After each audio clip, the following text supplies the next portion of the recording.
جیسا کہ آپ جانتے ہیں کہ پچھلے درس میں خلفائے راشدین کے تعلق سے بیان کیا گیا، اور پھر اس کے علاوہ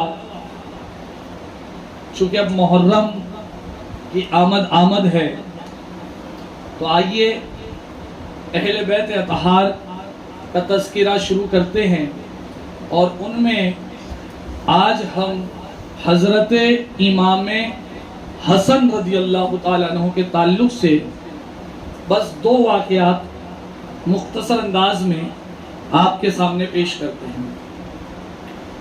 ایک دن نبی اکرم صلی اللہ تعالیٰ علیہ وسلم حضرت امام حسن رضی اللہ تعالیٰ عنہ کو اپنے کاندھے پر بٹھا کر کے باہر تشریف لے جا رہے تھے۔ اپنے کاندھے پر امام حسن رضی اللہ تعالیٰ عنہ کو، امام حسین کے بڑے بھائی، امام حسن رضی اللہ تعالیٰ عنہ ابھی چھوٹے ہیں، امام حسن رضی اللہ تعالیٰ عنہ کو کاندھے پر بٹھا کر کے نبی اکرم صلی اللہ تعالیٰ علیہ وسلم باہر جا رہے ہیں۔ اتنے میں سامنے سے ایک آدمی آتا ہے، ایک شخص آتا ہے، وہ دیکھتا ہے کہ نبی اکرم صلی اللہ تعالیٰ علیہ وسلم کے کاندھے پر امام حسن سوار ہیں، مطلب بیٹھے ہوئے۔ تو وہ شخص کہتا ہے کہ اے بچے، بڑی اچھی سواری پر سوار ہے۔ کیا کہتا ہے؟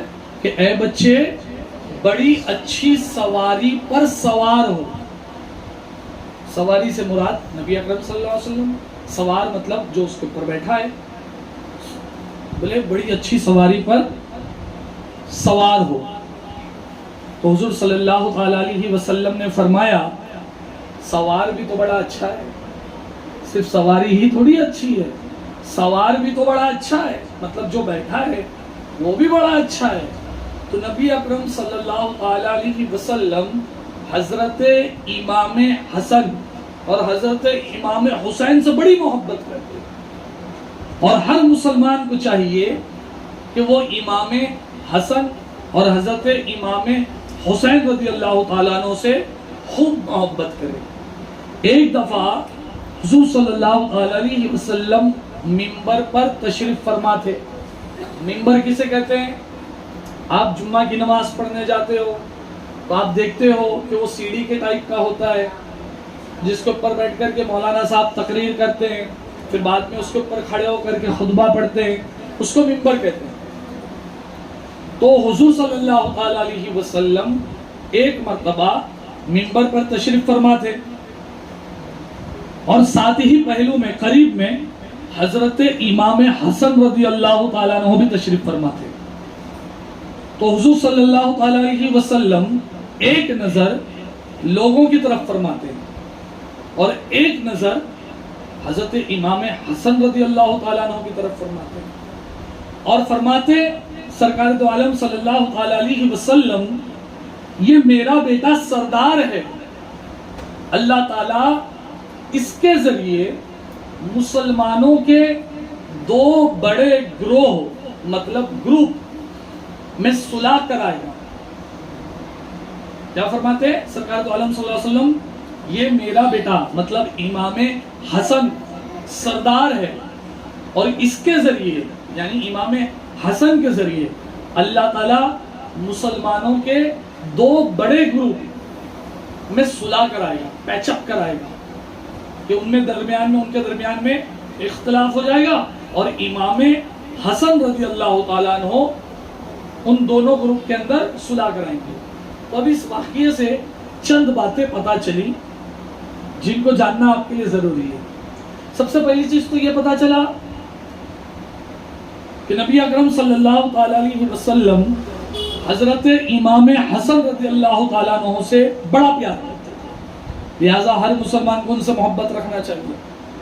حضور صلی اللہ علیہ وسلم نے جو آپ کو مطلب امام حسین کو رضی اللہ تعالیٰ عنہ کو مسلمانوں کے 2 گروپ میں صلح کرنے والا فرمایا، تو وہ اشارہ تھا اس واقعے کی طرف کہ جب حضرت علی رضی اللہ تعالیٰ عنہ کے وصال شریف کے بعد حضرت امام حسن رضی اللہ تعالیٰ عنہ تخت پر تشریف فرما ہوئے تو ایک گروپ حضرت امیر معاویہ رضی اللہ تعالیٰ عنہ کا حامی تھا اور اس اختلاف سے لڑائی کا احتمال تھا، تو اس موقع پر حضرت امام حسن رضی اللہ تعالیٰ عنہ نے چند شرائط پر خلافت چھوڑ دی اور حضرت امیر معاویہ کو خلافت عطا کر دی۔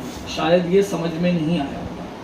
اب سنیے کیا ہوا کہ حضرت علی رضی اللہ تعالیٰ عنہ جب چوتھے خلیفہ کون؟ حضرت علی۔ پہلے خلیفہ حضرت ابو بکر صدیق رضی اللہ تعالیٰ عنہ، دوسرے خلیفہ حضرت عمر فاروق رضی اللہ تعالیٰ عنہ، تیسرے خلیفہ حضرت عثمان غنی رضی اللہ تعالیٰ عنہ، چوتھے خلیفہ حضرت علی مرتضیٰ رضی اللہ تعالیٰ عنہ۔ تو جب حضرت علی مرتضیٰ رضی اللہ تعالیٰ عنہ کا وصال ہوا، دنیا سے تشریف لے گئے، تو حضرت امام حسن خلیفہ بنے، لیکن ایک گروپ، ایک طبقہ، کچھ لوگوں کی تعداد نے اختلاف کیا، بولے امام حسن خلیفہ نہیں بنیں گے بلکہ حضرت امیر معاویہ خلیفہ بنیں گے۔ اب سمجھ میں آئی بات؟ تو اب کیا ہوتا کہ اگر خلافت سے حضرت امام حسن نہیں ہٹتے تو دو مسلمانوں کا گروپ، یعنی حضرت امیر معاویہ کا گروپ اور حضرت امام حسن کا گروپ آپس میں لڑ جاتے، مارے جاتے۔ تو سرکار نے پہلے ہی فرما دیا کہ یہ میرا بیٹا سردار ہوگا اور دو مسلمانوں کے گروپ میں صلح کرائے گا، پیچ اپ کرائے گا کہ جھگڑا نہ ہو۔ تو حضرت امام حسن رضی اللہ تعالیٰ عنہ کہتے ہیں کہ ٹھیک ہے آپ خلیفہ بن جائیے، میری یہ شرط ہے، میں خلیفہ سے ہٹ گیا، اب آپ خلیفہ بن جائیے۔ تو وہاں سے پہلے بادشاہ بنتے ہیں حضرت امیر معاویہ۔ مسلمانوں میں پہلا بادشاہ کون؟ تو حضرت امیر معاویہ۔ خلافت کہاں تک ہے؟ حضرت امام حسن رضی اللہ تعالیٰ عنہ تک، اور اس کے بعد جو خلیفہ بنے تو ان کو خلیفہ نہیں بلکہ بادشاہ مانا جاتا ہے، حضرت امیر معاویہ رضی اللہ تعالیٰ عنہ۔ تو نبی اکرم صلی اللہ تعالیٰ علیہ وسلم کو پہلے سے یہی تھا کہ یہ میرا بیٹا ہے، امام حسن ہے، یہ سردار ہوں گے اور یہ دو مسلمانوں کے گروپ کے اندر صلح کرائیں گے تاکہ آپس میں لڑائی نہ ہو، اور وہ حضرت امیر معاویہ کے حق میں دستبردار ہو جاتے ہیں۔ اچھا یہ بات ایک اور پتہ چلی اس واقعے سے کہ نبی اکرم صلی اللہ علیہ وسلم نے فرمایا کہ مسلمانوں کے دو گروہ ہوں گے، تو مطلب جو امام حسن کے ساتھ تھے وہ بھی مسلمان تھے اور جو حضرت امیر معاویہ کے ساتھ تھے وہ بھی مسلمان تھے، تو دونوں طرف کے لوگ مسلمان تھے۔ تو کوئی یہ نہیں کہہ سکتا کہ حضرت امیر معاویہ کے جو ساتھ تھے وہ مسلمان نہیں تھے، وہ بھی مسلمان تھے۔ تو سرکار کو یہ بات کا علم پہلے سے تھا۔ اچھا پھر ایک چیز اور پتہ چلی کہ حضرت امیر معاویہ نبی اکرم صلی اللہ علیہ وسلم کے ایسے صحابی ہیں کہ ان کی تعظیم، ان کی عزت ہر مسلمان کے اوپر لازم ہے کہ وہ ان کی تعظیم کرے، ان کی عزت کرے، حضرت امیر معاویہ کے خلاف کچھ نہ کہے بلکہ ان کی عزت کریں، ان کے متعلق کسی قسم کی گستاخی نہ کریں،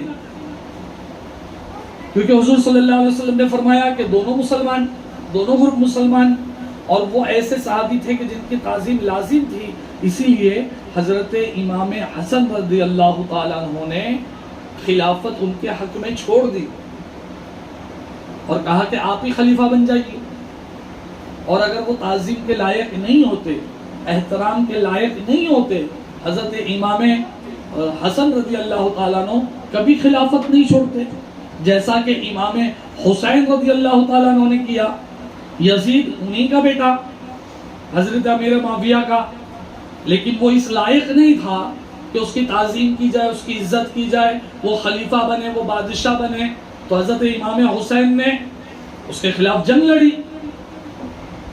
اور حضرت امیر معاویہ تعظیم کے لائق تھے، احترام کے لائق تھے، اس لیے حضرت امام حسن رضی اللہ تعالیٰ عنہ نے خلافت چھوڑ دی اور کہا کہ آپ ہی خلیفہ بن جائیے، میری یہ شرطیں ہیں.